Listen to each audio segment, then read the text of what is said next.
Assalamualaikum Pak. Nggih, waalaikumsalam warahmatullahi wabarakatuh, Mas. Nggih, paring asma sinten? Nggih, dipun tepangaken kula petani saking Wates Blitar.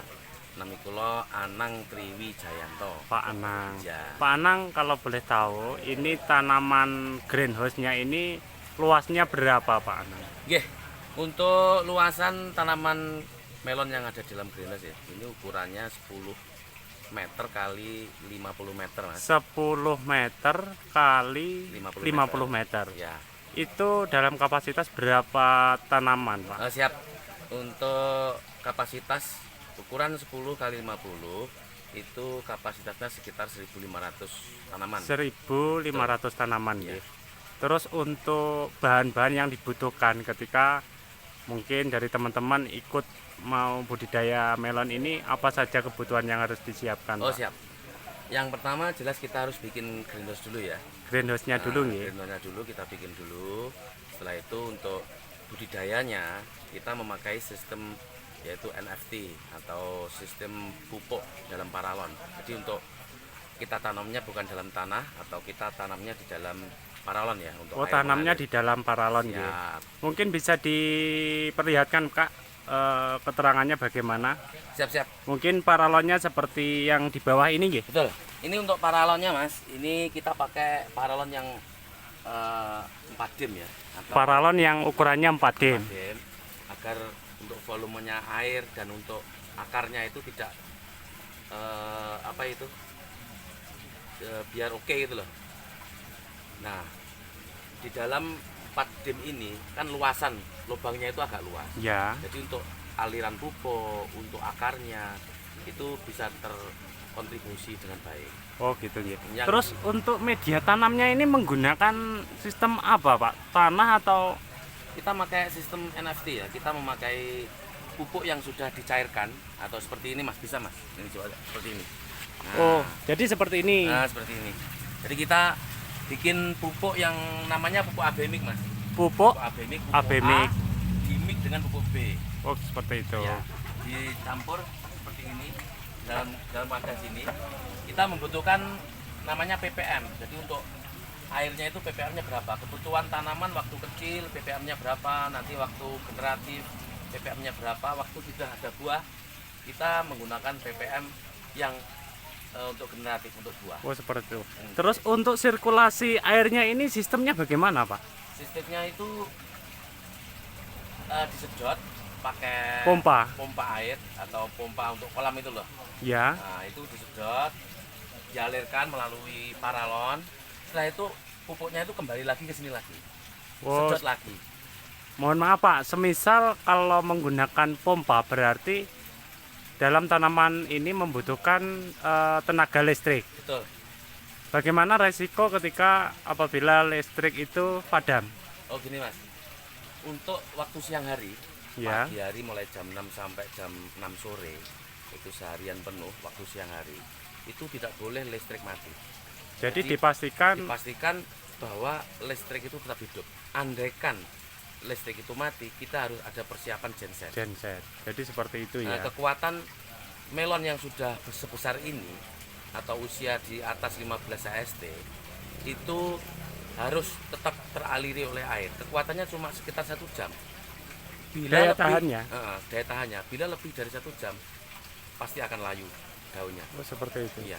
Terus apa ketika layu itu apakah masih bisa pulih atau memang Bisa. Kalau cepat itu cepat penanganannya? penanganannya bisa. Maksimal katakan 1 jam sampai 2 jam. Apabila penanganannya cepat, itu yang layunya tadi akan kembali normal lagi. Baik. Tapi apabila tidak cepat-cepat ditangani, innalillahi. Seperti itu ya. Langsung. Baik Pak. Ya, Mungkin yang mau saya tanyakan, ini dalam populasi 1.500 ini untuk per satu pohonnya disisakan buah berapa Pak? Gini Mas, untuk kita jarak tanam kita pakai 40. Jarak tanam 40 Jarak cm. tanam 40 cm dengan kerapatan yang seperti ini rapat sekali. Ya, seperti Itu ini untuk ya. tanaman satu kita buahkan satu. Jadi satu pohon satu. Tapi apabila kita mau menanam buah 2 atau 3, kita jaraknya agak Lebar. yang tadinya 40 kita jarak 80 atau 70 baru kita buahkan 2 atau 3 buah per batang. Oh seperti itu. Terus untuk estimasi perkiraan kebutuhan modal Pak, kurang lebih 1.500 itu dari segi hasil panen dengan modal dan panen itu estimasinya bagaimana Pak Gini, Mas, ukurannya? kita mengukurnya itu dari segi tenaga kerja, dari pupuk dan lain-lain. Itu per tanaman itu sekitar 6.000 Per satu pohon? per satu pohon. Kalau 1.000 tanaman, kalau kali 6.000 berarti kan sekitar 6 juta. 6 juta. Betul. Itu sudah termasuk biaya pembuatan greenhouse apa belum? Itu untuk budidaya tanamnya aja. Oh gitu. Ini kalau greenhouse-nya ini menggunakan bambu ya Pak? Betul. Karena di Wates ini kan untuk alamnya masih menyediakan bambu. Bambu. Kita menggunakan bambu ori, itu yang lebih bagus. Ada bambu petung. Itu pembuatan greenhouse-nya saja, belum instalasi yang di dalam. Itu per ukuran 10 kali 50 itu sekitar habis 35 jutaan. Itu per 10 kali 50 itu Ya. tadi nggih. Betul. Itu sudah termasuk plastik Sudah UV-nya semua. ini ya? Sudah tukangnya, sudah insect net-nya, sudah plastiknya dan lain-lain. Jadi keseluruhan estimasi biaya pembuatan greenhouse itu kurang lebih 35 Betul. 35 juta. juta. Oke. Terus untuk tanaman Bapak yang berada di greenhouse ini sudah berapa kali tanam, Pak? Ini masih baru Mas ini. Masih baru Ini nggih? masuk sekitar 2 kali panen. 2 kali panen tanaman Tanaman melon. melon. Betul. Apakah selain tanaman melon ini tidak bisa difungsikan untuk tanaman yang lain, Pak? Bisa Mas sebenarnya. Bisa nggih? Bisa semuanya. Untuk tanaman hortikultura bisa, tapi yang lebih cepat untuk kembali modal yang pertama. Yang kedua cepat panennya. Itu yang lebih bagus untuk di hidroponik yang seperti ini tuh melon. Oh, ngoten. Sebenarnya bisa untuk tomat, untuk cabai itu bisa di hidroponik. Tapi mereka kan jangkanya panjang. Jangka panjang. Kita harus mengeluarkan pupuk tiap hari.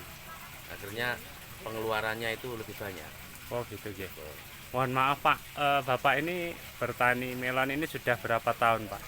Saya mulai dari kecil Mas. Dari kecil ya. Iya, keluar Sampai sekolah. saat ini motivasinya kok terus semangat itu apa, Pak? Kok semangatnya buat tanaman seperti ini selalu semangat itu apa? Gini Mas, dulu di Wates itu termasuk desa yang terisolir ya, maksudnya desa di pinggiran. Wilayah Blitar Selatan Wilayah ini Blitar ya. Selatan ini. Jadi dulu itu petaninya itu petani Polowijo, kalau nggak padi ya jagung. Itu pun dalam 1 tahun cuma sekali saja.